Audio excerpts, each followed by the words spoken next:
December 17th, 2013. Unknown Worlds has officially announced Subnautica, a game they've been developing for almost a year. The prototype leaves a lot to be desired, but the concept is breathtaking. And in 2018, through years of hard work and community support, Subnautica launches and the game changes the world forever. It's slapped with awards, positive reviews, and even 6 years later it still generates content and is still a very lucrative video idea. But fast forward only 7 months later, and Unknown Worlds announced they've started development on Subnautica Below Zero, originally planned to be DLC, but ends up becoming its own game. But hang on, turns out there's a shitstorm brewing, because it seems the company has a new philosophy: less is more. Below Zero launches, and it is shocking. The map is less big, the vehicles are less impressive, the story, which is supposed to be more, is less captivating, and the price is the fucking same, excuse me? I spent a lot of time hating on Below Zero because roughly 1 year ago when I tried to play it, my experience was summed up in one word: boring.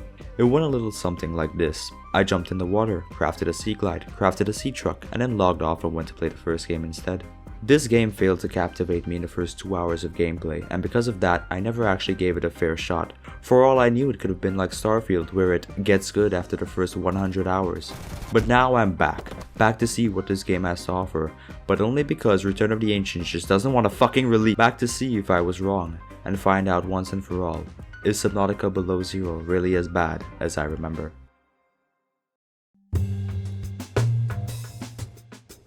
The year was 2179. I was jolted awake by a phone call at around 4 in the morning. Altera, the despicable company known for its clear-cut corporate persona and their egregious monetization of the galaxy. But this wasn't a business call. The mood was different, almost sincere. We are sorry to inform you that a loved one has died. Our deepest condolences. Sincerely. Sam Ayu, my sister, was gone. No cause, no reason, just gone. But that meant no closure. Me and Sam weren't on the best of terms, but I couldn't help shake the feeling of foul play. Something greater was afoot, and if I wanted to find out what it was, I'd have to get a one-way ticket to her final resting place. 4546B. Below Zero starts off epically. I'm joking! Stop the brake, stop! However, the explosions between the two games leave a lot to be desired.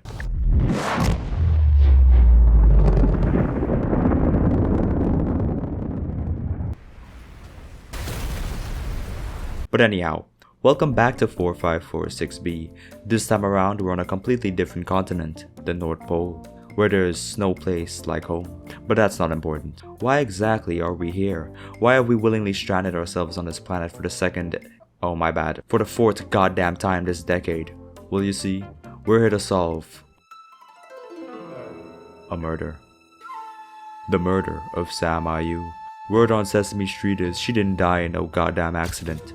No, this is something bigger. The prime suspect? Altera.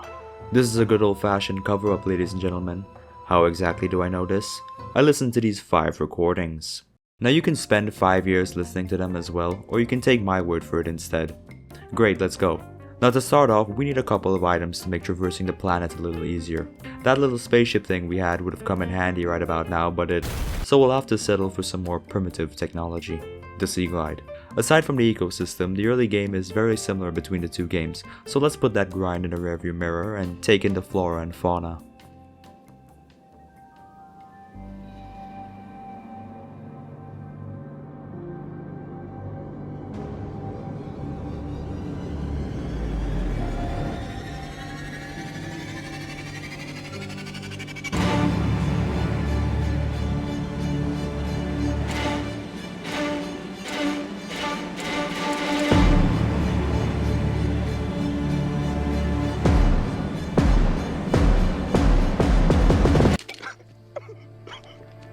Now full disclosure, aside from a couple of areas, the water is quite average. This place hurts my eyes. This place is a sewer. Am I on 4546B or an NYC because I keep getting fucking mugged? With that being said, there is a certain charm to exploring a new environment. You never know if something's lurking in the shadows waiting to kill you, or if you might get extra lucky and find a PDA with someone's life story on it.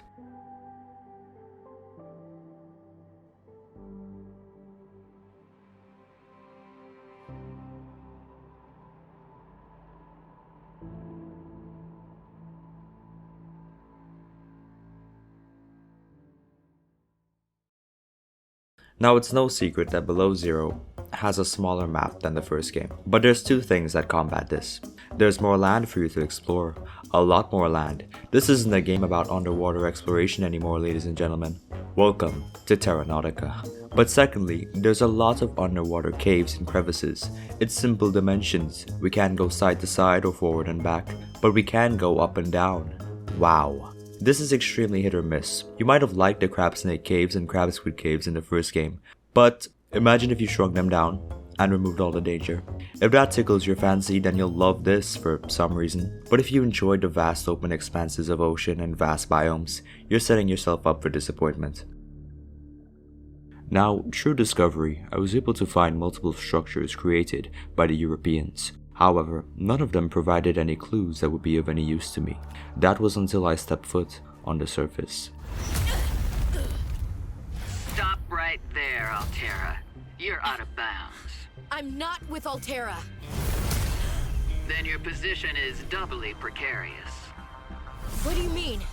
If you're telling the truth, you're out of your mind. If you're lying, there'll be hell to pay. Wait! Who are you? Stay off my land. Oh, it seems we're not alone here after all. A lead perhaps? Maybe. From my brief interaction with this subject, it seems we both had a shared hatred for corporate entities, and perhaps that shared hatred could blossom into a friendship. Now we of course know Marguerite, the mercenary who was part of the Degasi crew in the first game, last seen or heard getting dragged into hell by a Reaper Leviathan. However, what we don't know is how she managed to swim all the way 5,000 miles over the dead zone without encountering one of these. Maybe she killed the damn thing or rode on its back. Who fucking knows? We'll have to ask. But that exceeds my depth diving capabilities.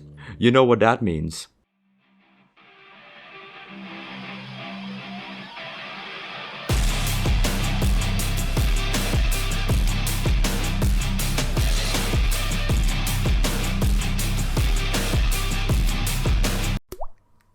You know, I was expecting something a little less dog shit. This is the Sea Truck, a microsub that is just as small and unimpressive as my microsub. It specializes in being small enough to traverse the planet's tiny cave systems, but still somehow managing to get stuck regardless. With a top speed clocking in on a whopping 5 miles per hour, this is an incredibly underwhelming vehicle. I'm sorry Sea Truck, but no one asked for you. On the bright side, the Sea Truck has extra compartments. It's like that box truck in GTA. You get the main thing, but it's not good without the add-ons, and the add-ons end up adding on to become more of a hindrance, and you end up wondering what's the purpose of life, why am I even alive? Now we can sit here and cry, or we can... Oh, is that a prawn suit? Ah, I see. You're just a gateway for something better. Thank you for your service, Sea Truck. My top priority now was to pursue my one and only lead. I thought the Sea Truck would allow me to reach the depths of her location, but of course not. But there was something else. I had only been here a few days, but I had a feel for the waters around me, and something felt off. A shift in the current perhaps. Something else called to me. A distraction, another lead, or a cry for help.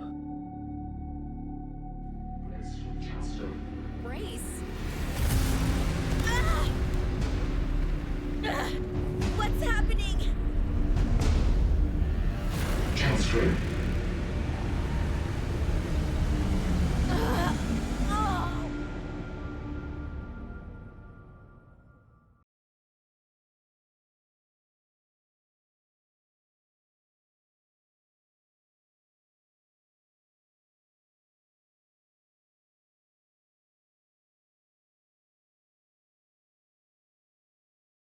This is Alan, a space parasite that climbed into my rectum when I was rummaging around in the swamplands. He specializes in acting as a backup in case the first plotline of this game isn't interesting enough. Don't care about Robin's sister? 4546B to Robin. Come in, Robin. Well, let's care about this random alien instead. The general consensus is this: Alan is in Robin's head, both of them don't like that. The solution: build a body for Alan. Now they have a clear goal, and against little to no odds, they put aside their differences, work together, and grow together, focusing on a common goal. Anyways, back to something more interesting: murder. The thing about being an ace detective is you have to be open to any and all possibilities. While mediocre minds may be quick to assume bias, I can assure you I am not mediocre. Sam's funeral was closed casket, meaning no one saw the body. Did that mean she was even dead? I sure hope so. But let's consider the environment. Some may see a rich, lush environment filled to the brim with exquisite wildlife. I, however, see a war zone. Each dirty fucking thing that moves trying to suck the life force from another dirty fucking thing that also moves. Even the damn floor wants a piece of my ass. It would not be too outlandish to maybe assume that Sam was devoured by something of a superior stature. It would not be outlandish to assume that there were no remains, since they were probably shattered out mere hours after the digestion period. We were swimming in the evidence all along. But to back up my theory, I need to question some of the bystanders, starting with those in the Leviathan class. Glow whales. They surely have the size for it, but their diet consists of phytoplankton. A ruse to throw me off. I'll keep my eye on you, Mr. Glow Whale. But there was someone else who was more likely to commit the deed. A monster that moved with the shadows, avoiding the glimmer of the sun. Codename. Problem was, I didn't know where to find— oh my god, what the fuck? This is the Chelicerates, one of the most dangerous creatures on the planet. The Crimson Killer, the Red Rapist, the fish that is not our prime suspect. Contrary to what propaganda will tell you, the Chelicerate is not capable of violence. As you can see, even on max aggression, the Chelicerate keeps its cool and minds its business, only acting in self-defense when its personal space has been invaded. Don't believe me? Look at this fucking base I set up here. You think a Reaper would let me do this? No, those guys are assholes. The Chelicerate was not our target after all. It was actually something else that resided deep beneath the ground. Beneath my diving capabilities, we now had 3 leads: the elusive monster of the depth, Marguerite, and the goddamn glow whales. But I needed depth modules for at least 2 of them, so you know what that means. It isn't that bad, because sometimes you get pleasantly surprised by something you weren't supposed to find yet, like this underground mining facility. Later on the game tells you to come here, but when you're a certified gangster like me, you can skip that and speedrun that shit immediately. Through enough scavenging, I was able to finally gather enough materials for depth upgrades, and I made my way into Marguerite's base. And oh my god, do they not have fucking Clorox in outer space? Now it turns out Marguerite is in fact a reliable lead. This is evident in line 12. I'll remember something about your sister. Gaslighting, hinting. Who the fuck knows I hate the English language, but it doesn't take a genius to know that tampering with government property is a Class A felony. Thank you for your time, but I think I'll pursue my other leads instead.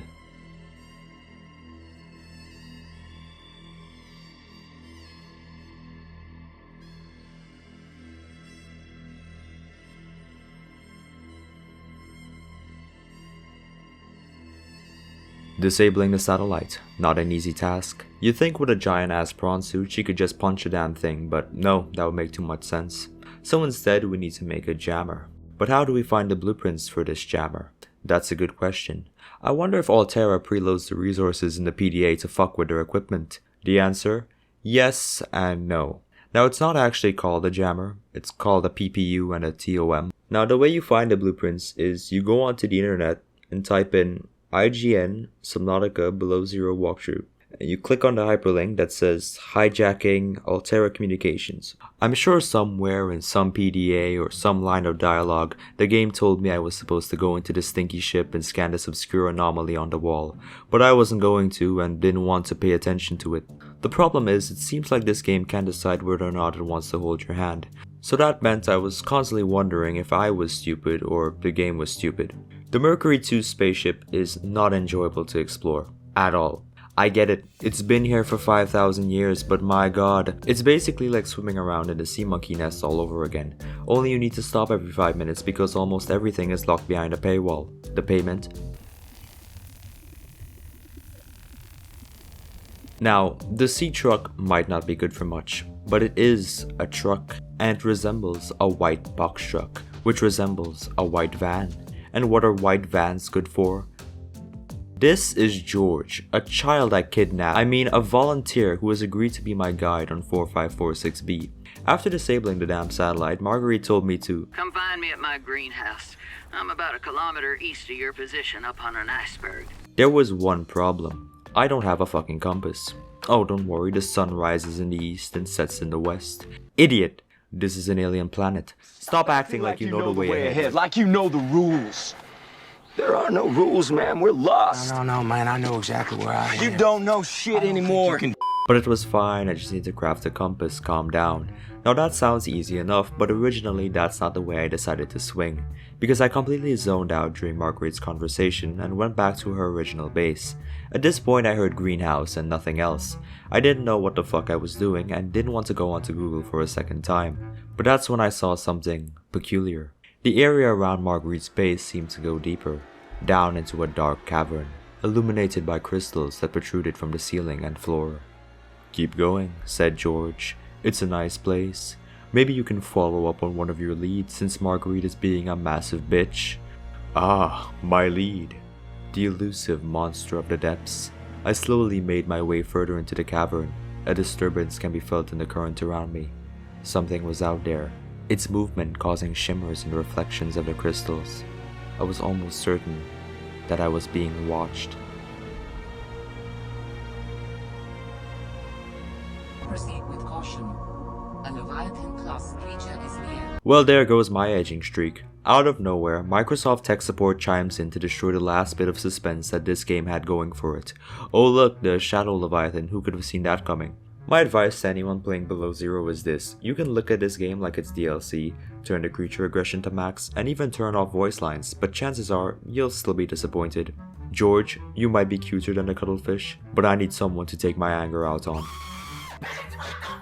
Now the ocean had managed to piss me off, and not in a good way. However, the surface still had my interest piqued. Why were those Alterra bases all destroyed, I wondered. I had only scratched the surface of this mystery. This was becoming a lot bigger than Sam's murder, mainly because it was more interesting than Sam's murder. If I wanted to find out more, I'd have to adjust my heading to the place where it all started.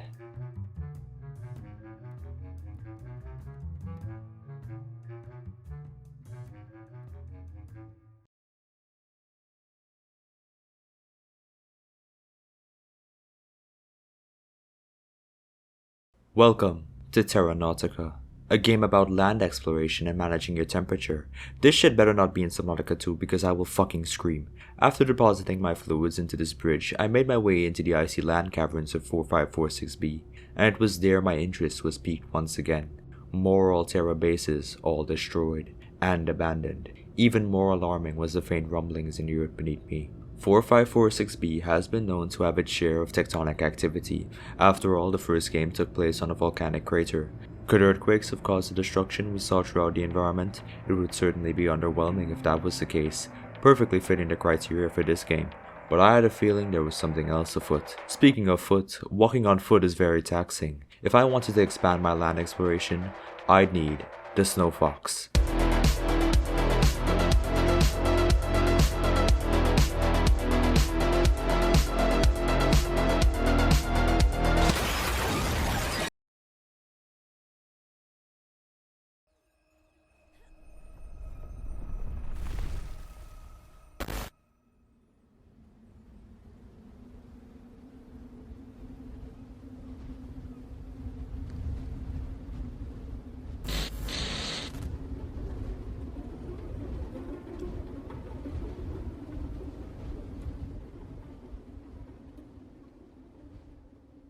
I made my way deeper into the cold, harsh landscape, but something was off. I discovered large caves below the ground, mysterious indeed, perhaps artificial from drilling, who knows. But one thing was odd for certain: the rumblings, so many so frequently. If this was tectonic activity, why the fuck was the water so chill like that? When earthquake happened, water move, and once more, the locals in this area, aka the goddamn snowstalkers, frequently hid in caves. I knew from a past experience these assholes would do anything to kill me, except come outside. There I was, a tasty snack, out in the wild, a tasty chocolate popsicle, and yet, no response. It was at this moment I realized something was off. The land did not belong to me. To the snowstalker, it didn't even belong to Alterra. It belonged to...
Day 51. The days are cold and the nights colder. Food is scarce but adequate. Hot peppers are hot. I live out my days among the snowstalkers. We had an agreement. They leave me alone, and I don't kill their fucking offspring. I don't leave the cave anymore. My snow fox is snow fucked, and I've completely forgotten why I came here. All I know is survival is my only goal. How long, I wonder? It's not a matter of if, but when. When will it find us? Motherfuck! The only thing worse than the iceworm is Alan's incessant nagging. Find me a fucking body. Humans are so primitive. This dialogue is enough to drive a man to insanity, but also enough to get me to beat this game. 1 kilometer east, Marguerite's greenhouse. Now roughly 12 clicks south of that is a place that's very easy to wander off into. A dark, decrepit place where evil lurks. A place where sunlight doesn't dare to shine. And I'm not talking about the snowstalker's asshole. I mean, this place. He seems friendly. It is very easy to wander off into the dead zone while looking for the greenhouse. As a word of advice, go into free cam and find the damn thing first so you don't end up like me. The deed was done, the satellite disabled. And it was time for Marguerite to hold up her end of the bargain, the PDA that had the answer to all my questions.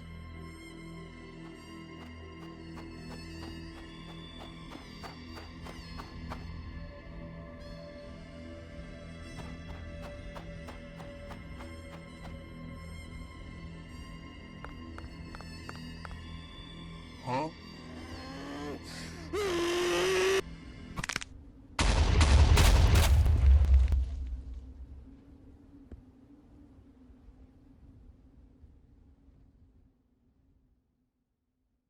And that was the death of Sam. My suspicions crushed. Turns out Sam was a fucking maniac, fueled by conspiracy theories and superstitions. She destroyed company property and took the life of an innocent man. The prime perpetrator all along was the victim. But there was still one more, her accomplice. Marguerite made a "You are under arrest for conspiracy to destroy Alterra property." As I said that, she launched 5 feet into the air, kicked me in my shin and jumped into her prawn suit and into the dead zone. It would be an injustice to let her get away, but I don't get paid enough for this shit. Cut one head off and another takes its place. Sam's murder was solved, my reasons for being on the planet fulfilled, but there was one more problem.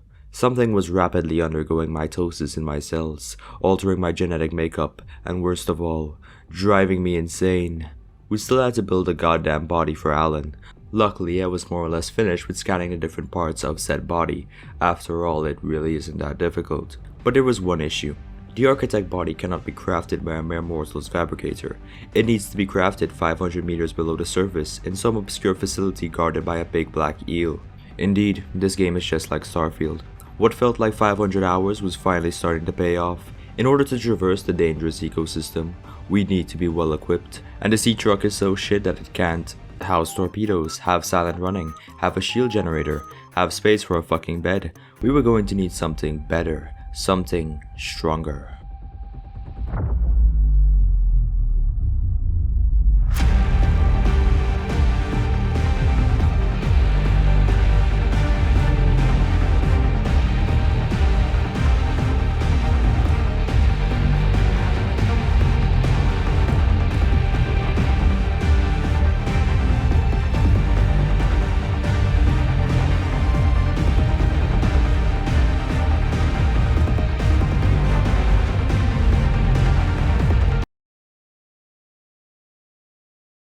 You have got to be shitting me. Ladies and gentlemen, allow me to introduce you to the Prawn Suit. No, you haven't been introduced already. This is Prawn Suit. Remember what I said at the start? Less is more. Enjoy traversing the ocean and escaping leviathans at breakneck speeds. Well, too bad. This Prawn Suit is dog shit. It weighs roughly the same as 12 Cyclops submarines and still manages to go slower than 12 Cyclops submarines. I don't really know how to describe it, but I'll try my best. The Prawn Suit goes at 10 km per hour. See that speed boost? It makes it go at 15 km per hour. But what about external factors? The grapple hook. You swing yourself past a rock and accelerate up to 25 km per hour. Now what happens when you apply the speed boost? Maybe it goes up a little, let's say 30 km? No, that'll make too much sense. Energy cannot be created nor destroyed, so it fucks off with that energy, turns it all into heat, and now you're back to 15 km per hour. The boost ain't boostin', in other words. Navigating the crystal caverns is not epic. What's worse is when you jump down this hole and you need to get back up, but it ends up taking 5 years because vertical thrust is a goddamn lie. You're better off letting the Shadow Leviathan grab you and escort you into its intestines, respawning, crafting a new prawn suit, and then coming back into the caves. Believe me, it won't be nearly as painful. And like the first game, Below Zero ends on a crafting grind. The first game at least had a bittersweet ending. Perhaps next we meet, I will be an ocean current. I will carry seeds to new lands, or a creature so small it sees the gaps between the grains of sand. This game, I don't know what the fuck this is. I rest my case. Below Zero is a mess, but the truth is, I'm okay with that. It feels like an experiment. Some things work and a lot of things don't, and because of this, I think the second game will greatly benefit off of Below Zero's pathetic existence. This game gets 3 sea trucks out of 10 Auroras. Wait a minute. Detective, I've been looking over these photos and there seems to be something we missed. Look right here. Notice something off? The prawn suits. One's destroyed, one isn't. All water prawn suits have been laid to waste. But these, the land prawn suits, are fully operational. My god, the snow fox, the beginning of the game, the geography, it's all been pointing to the land. This generation of prawn suits was not meant for the ocean. They were meant for more. And not just the men, but the women and the children too.